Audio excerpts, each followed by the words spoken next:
सुप्रभात। आज की अंतर्जालीय कक्षा में आप सभी का हार्दिक स्वागत है। हम बीए द्वितीय वर्ष के संस्कृत के पाठ्यक्रम के तहत संधि प्रकरण का अध्ययन कर रहे हैं। संधि की परिभाषा देते हुए लघु सिद्धांत कौमुदी में कहा गया है, परः सन्निकर्षः संहिता, अर्थात दो वर्णों का परस्पर मेल होने पर यदि उनमें से किसी भी वर्ण में कोई विकार या परिवर्तन आ जाता है तो उसे संधि कहते हैं। दो वर्णों के मेल में स्वरों का स्वरों से मेल हो सकता है, स्वरों का स्वर या व्यंजन से मेल हो सकता है, व्यंजन का स्वर से मेल हो सकता है, व्यंजन का व्यंजन से मेल हो सकता है, विसर्ग का व्यंजन से या फिर विसर्ग का स्वर से मेल हो सकता है। इस आधार पर संधि के मुख्यतः तीन भेद माने जाते हैं। स्वर संधि, जिसे अच संधि भी कहते हैं, व्यंजन संधि, जिसे हल संधि भी कहते हैं, और विसर्ग संधि। आज हम जिस संधि का अध्ययन आरंभ करने जा रहे हैं वह है विसर्ग संधि। जब विसर्ग के साथ किसी स्वर या व्यंजन का मेल होता है तो वहाँ पर विसर्ग संधि मानी जाती है। पाणिनीय शिक्षा के अनुसार विसर्ग की 8 गति होती है। ओ भावश्च विव्रतिश्च शशशा रैफ एव च जिह्वा मूलम उपधमा च गतिर अष्टविधोष्मणः, अर्थात ओ भाव होना, विवृति होना,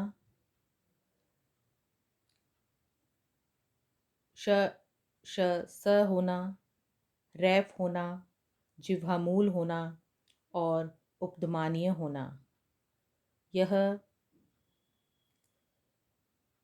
ऊष्म अथवा विसर्ग की गति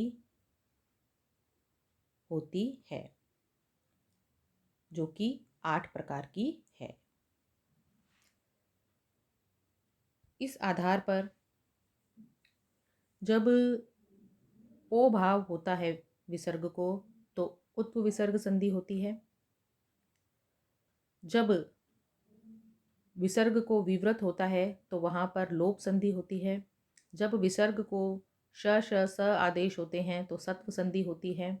जब विसर्ग को रैफ आदेश होता है तो रुत्व संधि होती है। और जब विसर्ग को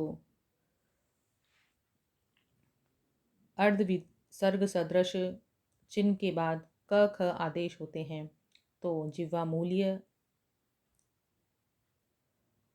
और जब विसर्ग को अर्ध विसर्ग सदृश आदेश के बाद प फ हो तो उपधमानीय संधि होती है। इस आधार पर विसर्ग के स्थान पर जो भी परिवर्तन होते हैं उनके अनुसार विसर्ग संधि के मुख्यतः 3 भेद माने जाते हैं: सत्व विसर्ग संधि, उत्व विसर्ग संधि और रुत्व विसर्ग संधि। सत्व विसर्ग संधि में विसर्ग के स्थान पर स हो जाता है। उत्व विसर्ग संधि में विसर्ग के स्थान पर उ हो जाता है और रुत्व विसर्ग संधि में विसर्ग के स्थान पर र हो जाता है।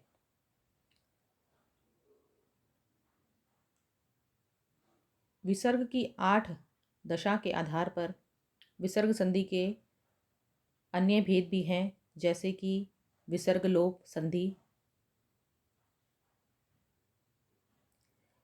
इसमें विसर्ग का या तो लोप हो जाता है या अन्य कोई परिवर्तन नहीं होता है।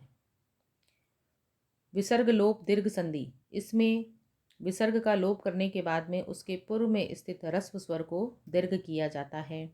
और जिह्वामूल और उपध्मानीय संधि। इस प्रकार साथियों, आज हमने विसर्ग संधि के संबंध में सामान्य जानकारी प्राप्त करी। अगले वीडियो में हम सत्व विसर्ग संधि का अध्ययन करेंगे। धन्यवाद।